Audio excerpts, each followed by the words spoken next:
दोस्तों बहुत जगह सुनने मिल रहा है कि कनाडा की गवर्नमेंट ने पीजीडब्ल्यूपी यानी कि पोस्ट ग्रेजुएट वर्क परमिट को देना बंद कर दिया है। अब बंद तो कर दिया है, ये बात बिल्कुल ही सच है, लेकिन कहां पे बंद किया है आज के ब्लॉग में खास करके वो बात करनी है।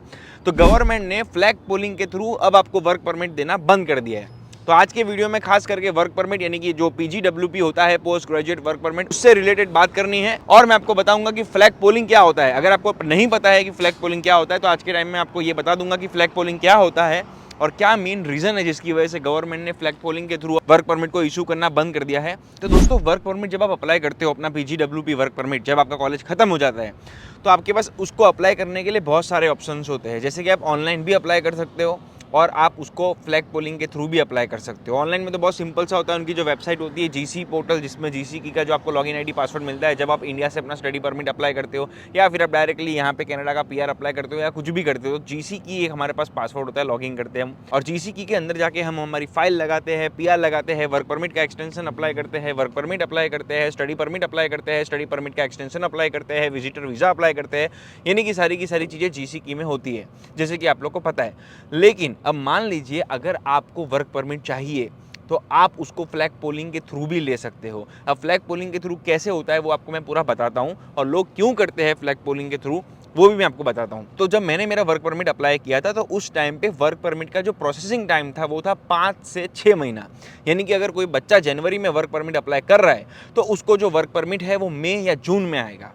तो मेरे केस में मैंने अप्लाई किया था, मेरा 5-6 महीने के बाद आया था और वो जो टाइम था, जो 5-6 महीने मुझे मिले, वो मेरे लिए फ़ायदेमंद टाइम था। यानी कि जब भी मेरा वर्क परमिट आएगा तो उस टाइम से 3 साल का आएगा। Let's say for an example, अगर मैंने दिसंबर में वर्क परमिट अप्लाई किया है, अब अगर मेरा वर्क परमिट मई में आता है तो फिर वो मई से 3 साल का आता है। ऐसा नहीं है कि मैंने दिसंबर में अप्लाई किया था तो दिसंबर से 3 साल का आएगा। तो मेरे केस में वो मेरे को फ़ायदा ही हुआ था।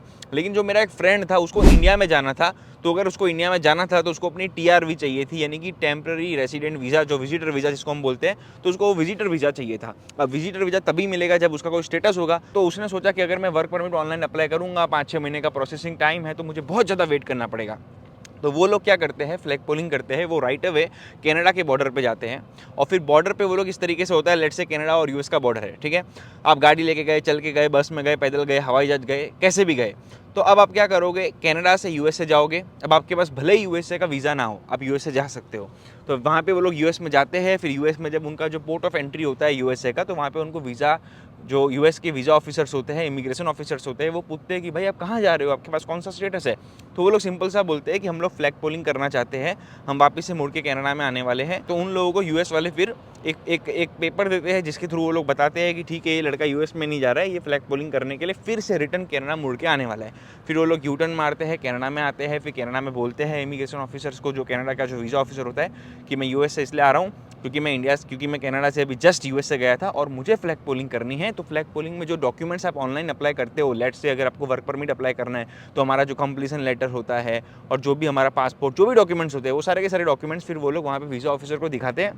और फ्लैग पोलिंग का फ़ायदा ये होता है कि राइट अवे फिर वीज़ा ऑफिसर उनको वर्क परमिट का जो भी डिसीजन होता है वो दे देता है वहीं खड़े खड़े। तो मेरे दोस्त के केस में उसको वहीं पे खड़े खड़े 3 साल का वर्क परमिट दे दिया था, जो मेरे टाइम में 5-6 महीने के बाद अप्रूव हुआ था। फिर 15-20 दिन बाद मेरे घर पे जो लेटर आया था वो उसको तुरंत मिल गया था। तो फ्लैग पोलिंग इसलिए लोग करते हैं कि जिसको तुरंत ही अपना वर्क परमिट अपने हाथ में चाहिए, वो लोग फ्लैग पोलिंग के थ्रू जाते हैं बॉर्डर पे और अपना वर्क परमिट अप्लाई करते हैं। तुरंत उनको राइट अवे डिसीजन मिलता है। अब डिसीजन में मना भी हो सकता है और हाँ भी हो सकता है, इसलिए थोड़ा रिस्की भी है, क्योंकि अगर आपको मान लीजिए वर्क परमिट देने से मना कर दिया तो फिर लेने के देने भी पड़ जाते हैं। और जनरली ऐसा नहीं होता, अगर आपकी फाइल सही है, डॉक्यूमेंट सही है, सब कुछ ओरिजिनल है, सब कुछ सही है, कुछ फेक नहीं है, तो आपको वर्क परमिट मिलता है। तो बस यही होता है फ्लैग पोलिंग का। तो फ्लैग पोलिंग और दूसरे लोग इसलिए करते हैं, let's say for an example, अगर आपको जॉब अप्लाई करनी है, ठीक है, तो कुछ कंपनियां ऐसी होती है जो बोलती है कि नहीं, आपके हाथ में अभी फिजिकल वर्क परमिट होना चाहिए।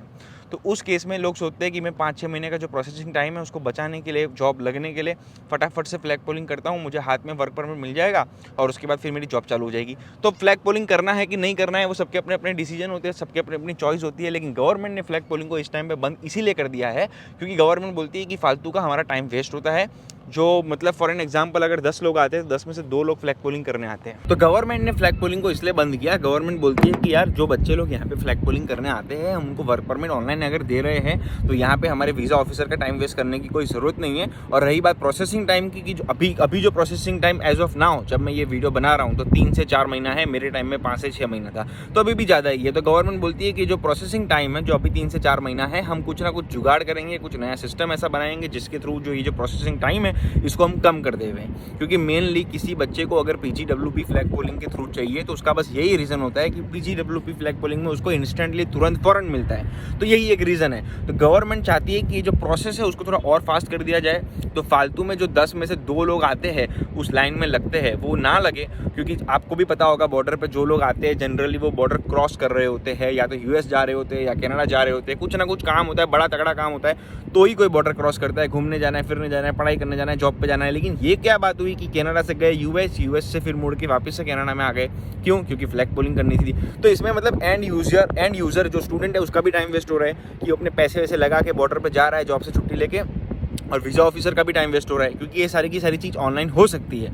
लेकिन ये जो प्रोसेसिंग टाइम ज़्यादा लग रहा है इस टाइम पे 3 से 4 महीने का, उसकी वजह से बच्चा जाता है। तो गवर्नमेंट ने बोला ठीक है हम ये वाला सिस्टम जो है फ्लैग पोलिंग का इसको परमानेंटली बंद करते हैं और उस पर परमानेंटली पॉज लगाते हैं, और उसकी जगह अब हमारा ये जो प्रोसेस है जिसमें हम ऑनलाइन वर्क परमिट देते हैं उसको थोड़ा और फास्ट करते हैं, जिसकी वजह से स्टूडेंट का भी टाइम वेस्ट ना हो और जिसकी वजह से वीज़ा ऑफिसर का भी टाइम वेस्ट ना हो। तो बेसिकली यही था फ्लैग पोलिंग का पूरा हिसाब किताब। तो इसलिए आपको घबराने की बात नहीं है, वर्क परमिट बंद नहीं हुआ है। अब किन का वर्क परमिट बंद होने वाला है उनकी बात करता हूँ। तो पब्लिक प्राइवेट पार्टनरशिप वाले कॉलेज में अगर आप पढ़ाई करने का सोच रहे हो देन उसमें मत करना, क्योंकि गवर्नमेंट ने मना कर दिया है कि पब्लिक प्राइवेट पार्टनरशिप वाले कॉलेज में अगर आप पढ़ते हो then you are not eligible for the work permit, sorry post graduate work permit. And at the same time spousal work permit भी बंद किए हैं इस साल। तो स्पाउसल वर्क परमिट का सीन ऐसा है कि अगर आप किसी कॉलेज में पढ़ाई करते हो देन आपके स्पाउस को वर्क परमिट नहीं मिलेगा।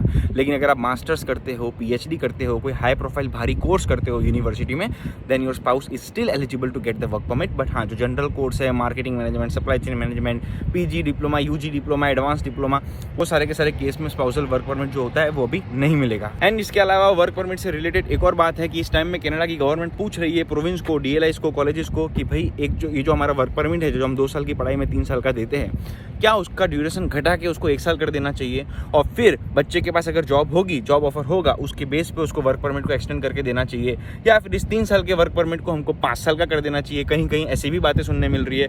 तो एक्जैक्टली इस पर अभी तक डिसीजन नहीं बना है कि वर्क परमिट 2 साल की पढ़ाई में 3 साल का मिले। अभी तो 2 साल की पढ़ाई में 3 साल का ही मिल रहा है, लेकिन ये डिसीजन अभी बनने वाला है बहुत जल्द कि 2 साल की पढ़ाई में 1 साल का वर्क परमिट दो, या फिर 2 साल की पढ़ाई में 5 साल का वर्क परमिट दो। वर्क परमिट देना चाहिए कि नहीं देना चाहिए, तो ये सारी की सारी इन्फॉर्मेशन जैसे ही मुझे मालूम पड़ेगी, जैसे ही गवर्नमेंट बताएगी, तो वो इन्फॉर्मेशन मैं आपके साथ भी शेयर करूंगा। एंड अगर आपको किसी भी तरीके का क्वेश्चन है कनाडा के इमिग्रेशन से लेकर, देन आप डेफिनेटली कमेंट डाउन कर सकते हो। I will definitely try to make a vlog on that particular topic, क्योंकि मुझे वीडियोस बनानी है, यूट्यूब पे भी एक्टिव होना है। जिस तरीके से इंस्टाग्राम में एक्टिव था, तो आपके दया से, भगवान के दुआ से, आपके आशीर्वाद से 70,000 हमारी फॉलोइंग हो चुकी है। अब वो सारी की सारी फैमिली हमको इधर भी लेके आनी है, ताकि आपका भी फ़ायदा हो, मेरा भी फ़ायदा हो, एंड हम सबका फ़ायदा हो। आपसे मिलते हैं किसी नेक्स्ट ब्लॉग में।